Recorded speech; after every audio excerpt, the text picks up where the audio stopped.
Hello, Chris. Hi. So, can you introduce yourself a little bit? Yes. Hi. My name's Chris Gordon. I'm the owner of two restaurants right now, La Lucha and Fuse. Okay. So, why did you choose the restaurant industry at first? Originally, I got involved in the bar industry.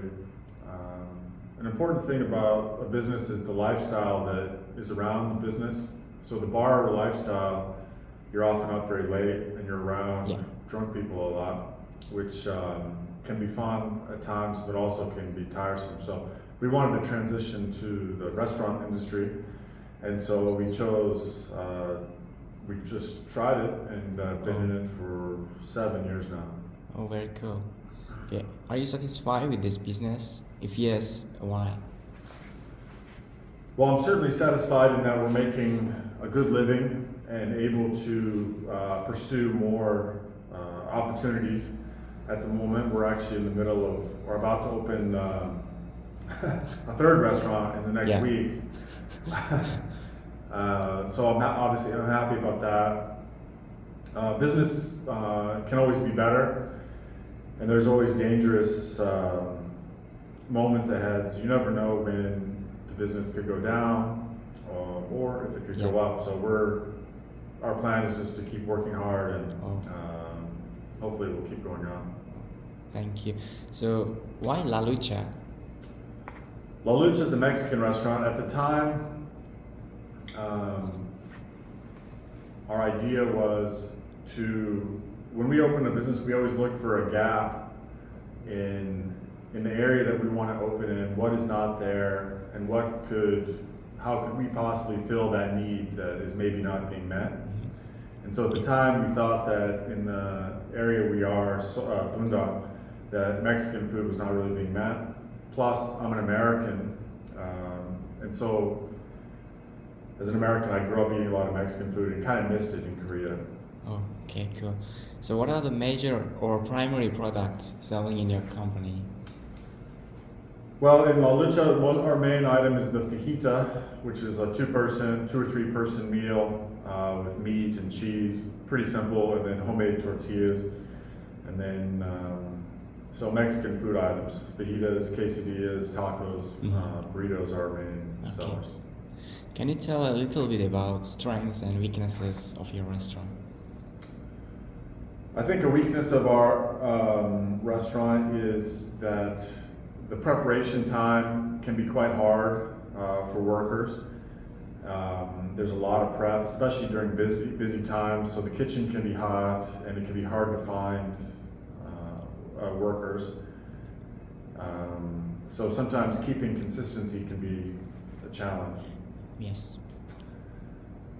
As far as strengths go, I think our business is unique on this street.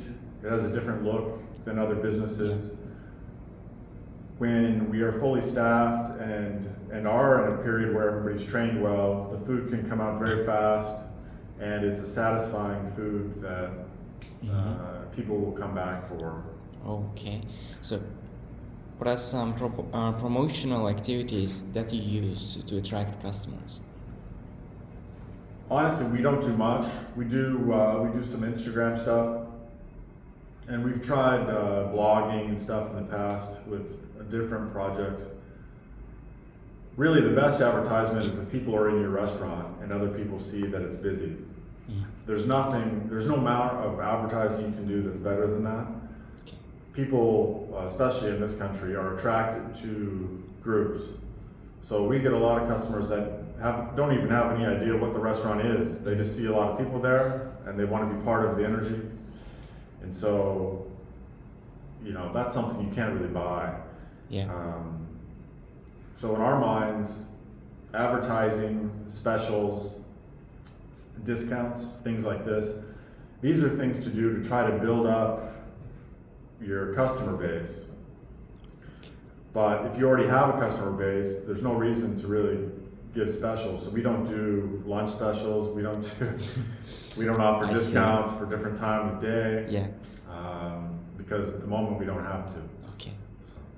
So, what's the key in developing a good team, in your humble opinion? A good team. Yes.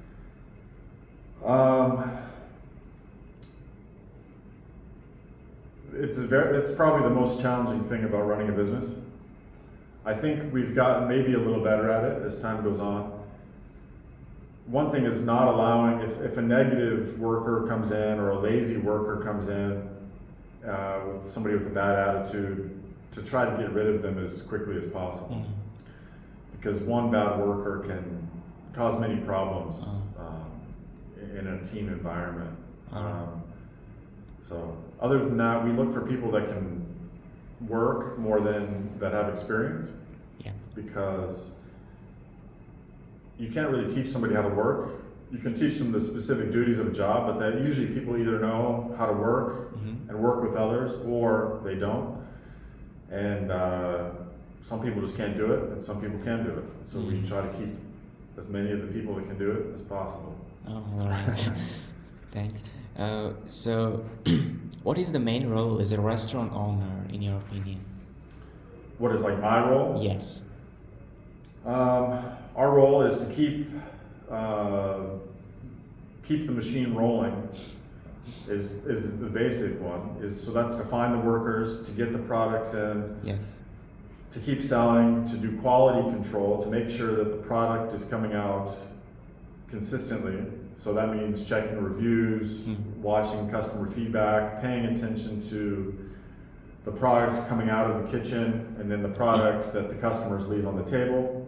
So paying attention to all these different factors, and then trying to chart a course for the future so that you can hopefully expand, which means remodeling when necessary. We've gone through some big remodels to try to make our brand more attractive. And then doing the financial stuff, obviously. So you need to pay off loans quickly, stay out of debt, make sure your workers are paid, make sure you're doing everything legally correctly. Paying taxes is a big one. So staying on top of all these things, and then hopefully you're doing well enough so that you can continue to move forward after taking care of all that stuff. Oh, that's cool. So what strategies do you think you need to make your business further better? We need to keep working on improving recipes. We need to keep working on becoming more and more efficient. We need to work on and keep improving staff and rewarding staff that are doing a good job. Yes, and we just need to be ready for opportunities as they arise. Mm-hmm. Okay, so here my last question goes. What exactly have you learned so far as a restaurant owner? Many things. There's some things you can't really learn. It's very hard to learn in a book or just by thinking or planning ahead. There's many things that you must learn by experience. So we've learned a lot of those things. So I'd say one of the main things in the restaurant business is developing systems as quickly as possible for everything. So the system on how food comes out of the kitchen, how the recipes are made, in what order, how the kitchen is set up. These are issues that you can sort of guess at if you don't have experience, but experience is really the best teacher. And then the thing about finding good workers. So we've hired so many people over the last 7 years that usually we can tell within 20 minutes if a person can work out, is going to be able to work out in the kitchen, if they can work or if they can't work. So you just get a better sense of people and their capabilities over time. Oh. So, but we're always trying to learn more. So we don't want to be in a position where we believe we know everything. So we also have consultants that we use. So when you're first starting out, you don't have an opportunity maybe because you don't have the money to have consultants or expensive consultants. So, but if you can succeed and stay alive, then you can afford to bring in people to make maybe the interior more professional or the kitchen more professional in some way. So, yeah, you got to stay alive. That's the best thing. Oh. That's the main thing. Okay. Okay. Thank you so much You're for very your welcome. valuable time. Mm-hmm. Okay. Sure. It was a good interview. Yes. Thanks a lot.